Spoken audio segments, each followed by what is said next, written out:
Hi guys, Assalamualaikum. Welcome back to Nora in the house. Hey yo.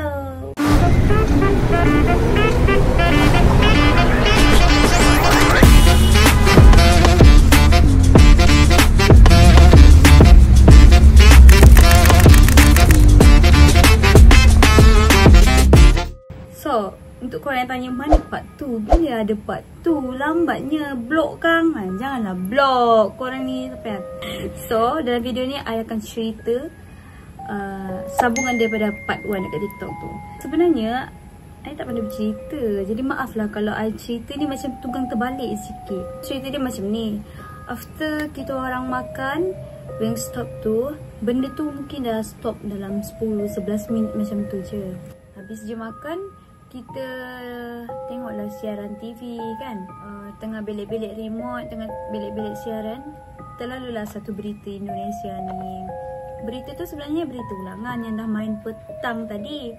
Masa yang petang member saya hidupkan TV tu, tak adalah seram pun beritanya. I tunjuk korang ya, ini contoh klip video berita tu. Macam ni je.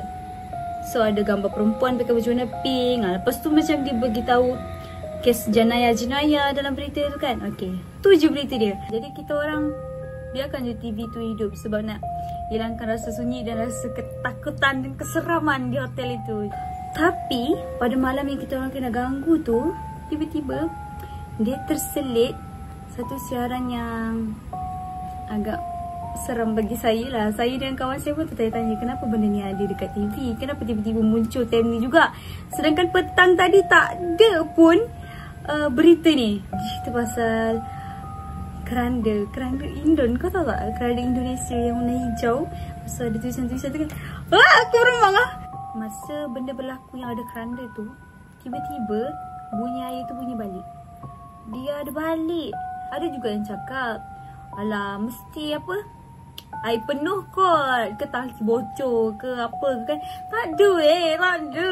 Lepas daripada bunyi air tu, lepas tu kita orang kena ganggu dengan siaran TV yang berulang-ulang tu. Aku cakap dengan member ni, bukan ke petang tadi tak ada pun yang ditunjuk yang ni, kenapa malam ni ditunjuk yang ni? Kalau sekali je dia cerita pasal keranda tu, I okey je. Tapi dia ulang balik. Mungkin maybe lah sebab kalau pukul 12 kan memang selalu cerita-cerita seram. Tapi kenapa berita tu dia muncul benda-benda macam tu? Padahal petang tadi siaran ulangan tu dia tak ada pun benda tu, dia tak tunjuk pun. Tapi di malam tu dia tunjuk benda tu. Kau faham tak? Aku seram. I cakap tukar-tukar siaran. Bila tukar-tukar, termain balik berita tu, scroll balik berita tu kan, dia tunjuk lagi keranda tu. Kau faham tak? Hampir 100 kali dia nak ulang balik part benda tu. Aku macam pening kau. Seram. Aku nak tunjuk macam mana pun aku tak tahu. Sebab aku tak record time tu. And then I dan kawan I solat. Bila solat, kawan I nak ambil uduk pun takut, terpaksa teman depan pintu. Tapi habis di solat, kita orang baca ayat kursi time solat. Jadi benda tu pun hilang. Kita terus hilang. TV pun terus tak ada dah siaran-siaran benda tu. Kita orang hidupkan balik. Habis solat tu kita orang hidupkan balik TV tu, tapi dah tak ada dah siaran tu. Punya air pun tak ada. Tapi bukan sampai cerita je. Habis daripada benda tu berlaku, I selalunya kalau kat Semenanjung, I tidur pukul 4 pagi, 5 pagi kan. Tapi kalau kat situ pukul 10 macam tu I dah tidur. Pukul 10 macam tu I dah tidur. Kalau waktu Malaysia dah pukul 11 macam tu. So I tidur macam tu. I pun tak tahu kenapa I tidur awal. Maybe sebab penat kot. Lepas tu I termimpi.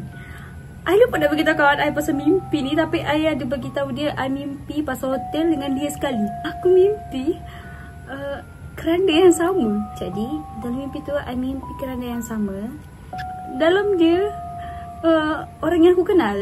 Aku macam nak keluar daripada mimpi tu, tapi aku tak boleh. Dalam suasana tu aku dekat hotel yang sama. Lepas tu dalam masa yang sama aku dekat dengan keranda yang aku tengok dekat berita tu juga. Bila aku dalam mimpi tu, aku rasa macam aku tak boleh nak keluar daripada mimpi tu. Aku macam azan sikit dalam mimpi tu, baru aku dapat keluar. Lepas tu aku terbangun. Dalam pukul berapa aku terbangun ni? Pukul 1 kot. Lepas tu aku nampak member aku masih bangun. Tak aku bagi tahu dia. Aku cakap aku macam mimpi something lah. Dia cakap engkau tidur awal. Mana syaitan kot. Lepas tu aku bangun-bangun je, aku dah lega. Sebab apa? Dalam TV tu Upin yang main dah. Ada lagi cerita seram I, tapi I tak pandai bercerita sebenarnya. I rasa takut sebenarnya. Tak apalah, korang jangan kacau I tau. Semoga korang happy dengan cerita I part 2 ni. Tak adalah seram pun, tapi bagi I seram juga. Sebab I macam pelik. Tak apalah, I terlalu banyak fikir kot. Okay guys, thank you for watching. Bye.